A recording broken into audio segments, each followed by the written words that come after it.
every vote matters. Right. Every vote counts. So when people think their vote doesn't count, if it comes down to 700 votes, people need to get out and vote whether they think it's going to matter or not. A non-vote is a vote. Why do people continuously vote against their own interests? Welcome to the Around the District podcast. I'm Gabrielle Mazar. I'm Nicole Brown. And we're going to talk about local elections, not just necessarily in Arizona, but local elections all around the U.S. I want to get into the local election that happened in North Carolina for the Supreme Court Justice Allison Riggs. She won by just under 700 votes, and the Republicans are trying to disenfranchise voters by taking away about 65,000 ballots to make them re-verify their votes. They had a partial win. The Republicans had a partial win. I think it was about 5,000 votes that they said that they were going to take away. But then today, Allison Riggs had a partial win in her favor, saying that only 1,400 military and overseas ballots had to be re-verified. So still developing there. But I mean, that is clear voter suppression. These are overseas. I mean, they're verified voters. Yep. But it's aligned with what Trump's doing, just cheating. And if you're going to ask my opinion, it doesn't matter. I'm just one person. But Trump didn't win the election. Elon Musk stole the election. My opinion, stole the election. And so it's the same thing. She legit won. And this is another reason why every vote matters. Right. Every vote counts. So when people think their vote doesn't count, if it comes down to 700 votes, Chris Mays, when she won, I think it was less than that. It was less than that. So every vote matters, and people need to get out and vote whether they think it's going to matter or not. If you don't, then you're letting someone else, A non-vote is a vote. A non-vote is a vote for the person you oppose. Right. So local elections definitely matter. I mean, we saw this with the Supreme Court in Wisconsin. That was a huge deal. So Susan Crawford won. She won by 10 points, even though Elon Musk put in, I think it was $25 million to her opponent, Schimmel. And obviously, I loved it. It was like in your face, Elon Musk. Screw you, buddy. How much money you got. Which is huge. Yeah. To win by 10 points, like the voters spoke and said, hell no, which is even funnier because Wisconsin went for Trump.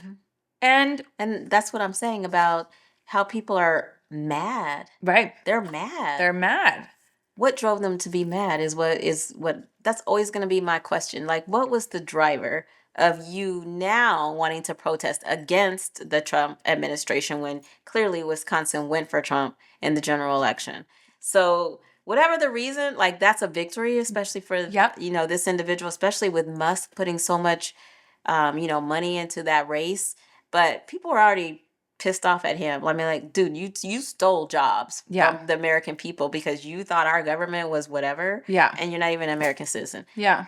I mean, you're a real immigrant stole your job, America. That's what I want to say. And it wasn't anybody that you thought it was. Yeah. It was Elon Musk. He came in and took your jobs, said you weren't doing anything. Paid for this position. You know what was even better? Was Marjorie Taylor Greene, who's the biggest idiot, and Lauren Boebert, who paid for her high school diploma, GED. Nothing against GEDs, but... Nothing against GED, but she's in Congress and paid for a GED. Like, how do you get elected? Like, what's wrong with the people in Colorado? I don't know.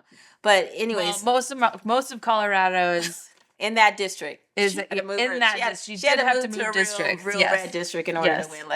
Let me clarify. Colorado's a great state. Let me not offend anybody. But I will say this. Marjorie Taylor Greene was talking about the people in government who can't just get a job. My husband works for the government. He works for the Bureau of Land Management. I'm sorry, Marjorie Taylor Greene, but you are in government. Yeah. And we pay your salary. So how are you going to say... and your insurance and your retirement. that people in government are lazy? Yeah. Somebody explain that to me. Why is this woman even still in Congress? I don't get it. I don't know. But I digress. But I'm just going to say that an immigrant did steal your job. His name is Elon Musk. And now that is why people are mad. I wanna talk about Marjorie Taylor Greene's, just off topic a little bit. Marjorie Taylor Greene's town hall. Did you see Last any of night, that? yeah, I did. And how she was mocking the questions and basically telling their constituents that they were stupid for asking these questions. And it was just it's just a total mockery of this town hall. And I hope that that does her in, because I hope. I mean, who knows? I mean, you can have hope always, but But okay, let's look at the two districts. The one that Marco Rubio stepped away from in that election, and the other one that Mike Schultz stepped away from in those two elections. Those were major red districts that voted for Trump in the last election, and they swung from, I think it was like 30 points, like 20 something points and 30 points, to 10 points and 14 points, even though the Republican won in those districts in this last election, that just happened a few weeks ago. They swung major in the Democratic direction. So we're seeing, fear from the Republicans because they just took Elise Stefanik out. They didn't put her in the cabinet. They took her out because they were afraid of that election, because I think that district is not as big of a red district. So they're afraid she was going to lose the election. So we're seeing swings, and we're seeing patterns. And I think I heard that there are 30 something elections that the Democrats are going after in the midterms, when we only need 4 seats, but there are 30 something elections that they're going after that they think that they have the opportunity to flip in the next election cycle. please God, let that be Marjorie Taylor Greene. And And maybe somebody will get some sense and not vote for her. It may very well be. I mean, if you think about it, if they're having to go to such extreme lengths here in North Carolina to suppress the vote like this, if they're having to go to such extreme lengths to buy votes, $1 million to people who vote. I mean, he was giving $100 checks, $1 million checks to voters in Wisconsin, and still winning by 10 points. There may be a huge opportunity here, and it's something they need to take this opportunity and run with. Definitely, I mean, I don't want to talk about Florida because I don't have nothing nice to say about those people that. Hey, listen. Even though it is a positive, I have family in Florida, and they definitely. I'm not talking about the whole state of Florida. I'm talking about a specific group in Florida, which I don't even want to talk about, because I feel like, why do people continuously vote against their own interests? And your interests, I mean, if you look like me or your skin's dark like mine, guess what? I don't know what you're thinking, that any of this is in your best interest. And I'm going to say that in the state of Florida, because those people are the ones that are getting deported, and immigration and issues and things to that sort. So that being said, yes, there's a positive. Now, Georgia is the same way in the rural areas. That's how you got Marjorie Taylor Greene and Lauren Boebert in rural Colorado, because Colorado itself is very, very blue. Which is why I think what we can do in Arizona is go to those rural areas. And I think that this is something that the chair did talk about. Robert Branscombe talked about going to the rural areas and really trying to educate and help those voters understand the issues on the ballot and how it impacts them, so they can be informed when they go to the polls and get them to the polls. We talked about messaging as well. What we talked about at the last meeting is we talked about messaging and how we message to these voters as to why it's so important. So what are we messaging even to those rural areas, even if they are red districts, even if they are Republican? Maybe we have the opportunity to swing those voters, and how do we? Because we have to meet their basic needs. Right. Or meet them where they're at. I think meeting them where they're at is key. Right. And I think so we're well informed because this is what we choose to do, and we're closer to the issues, meaning that we are in the fight.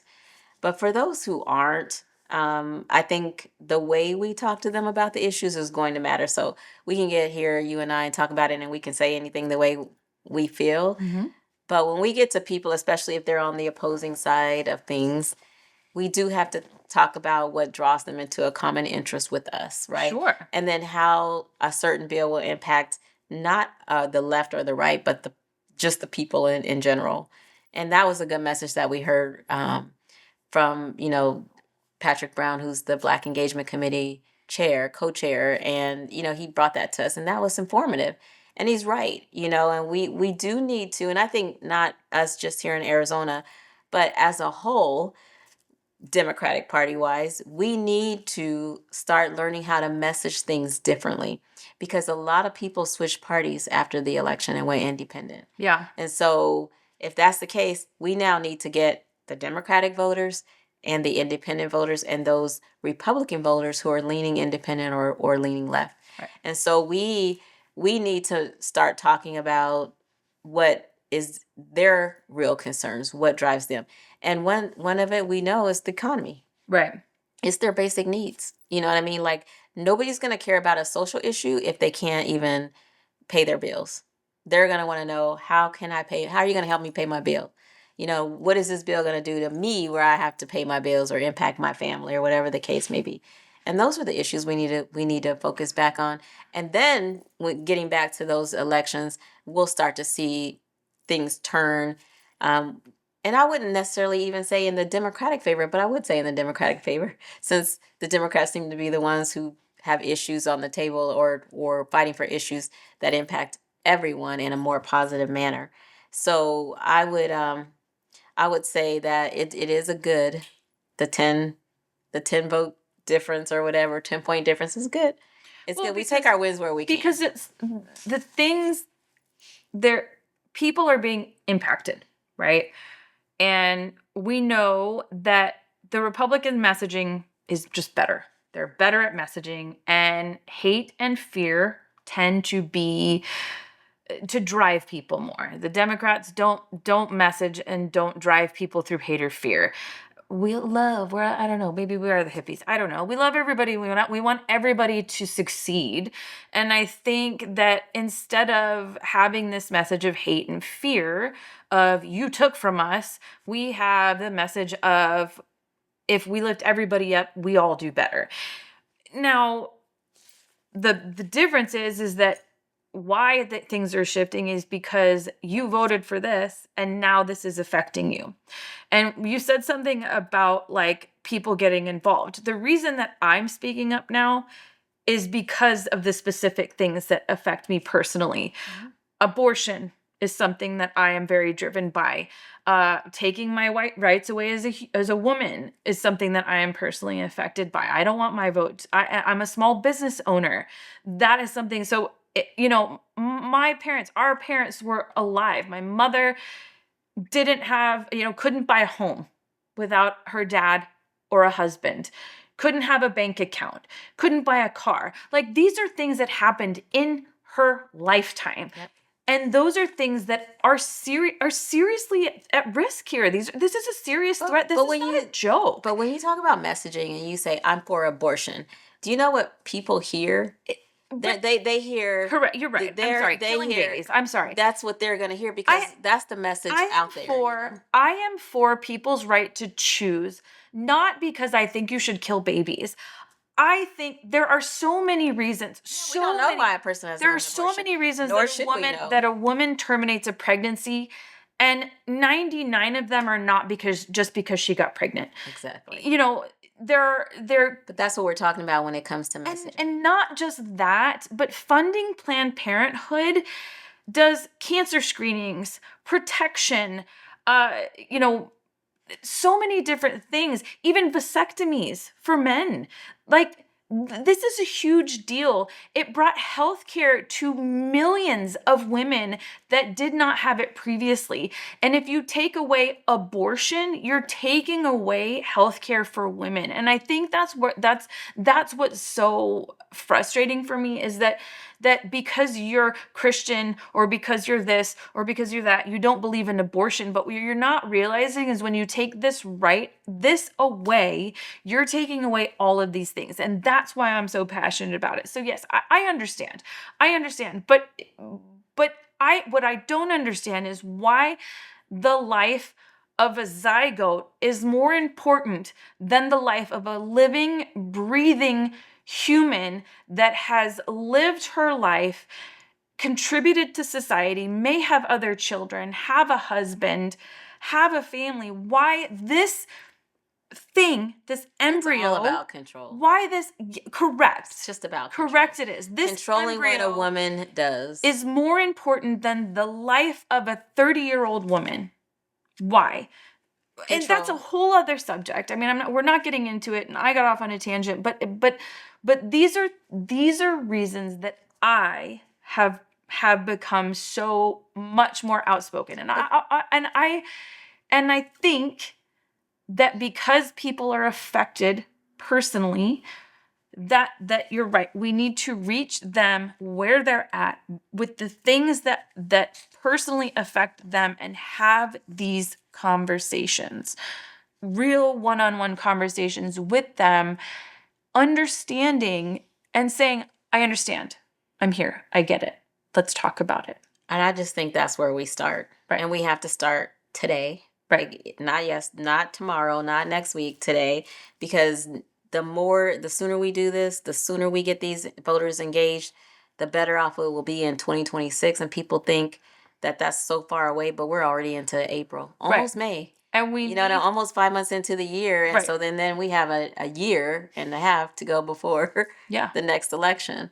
And so meeting people where they're at and messaging are going to be the 2 points that we really need to start focusing on. Right. And get people to know the candidates, know why they're running, know what they're about, and what their messaging is, and why it's so important that these local elections matter so much.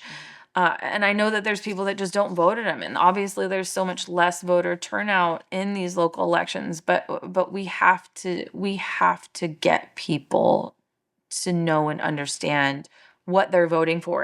And Susan Crawford winning in Wisconsin is so huge because one of the gerrymandering in her district, in her state, I mean, the gerrymandering was so bad that they are a 50-50 even split, but their gerrymandering in their state has made it so that they have a majority Republican Well, and just in remember, their state. just remember that everything is a blueprint. If it can happen in one state, there's a blueprint Absolutely. for another state, Arizona another here. district. You know what I Arizona mean?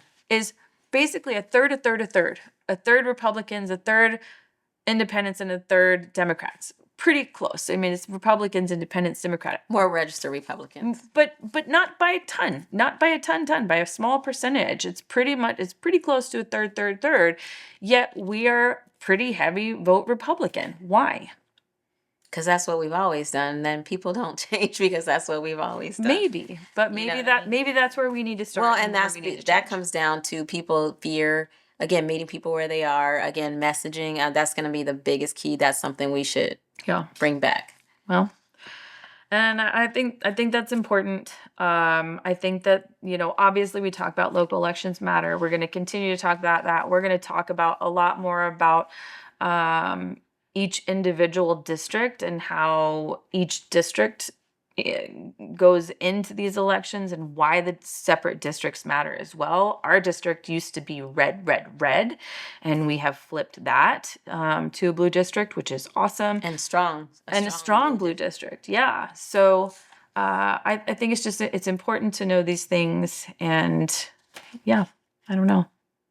It's you gotta meet people where they're at and find out what really pains them, what their pain points are, and what they're passionate about, what is really hurting them now.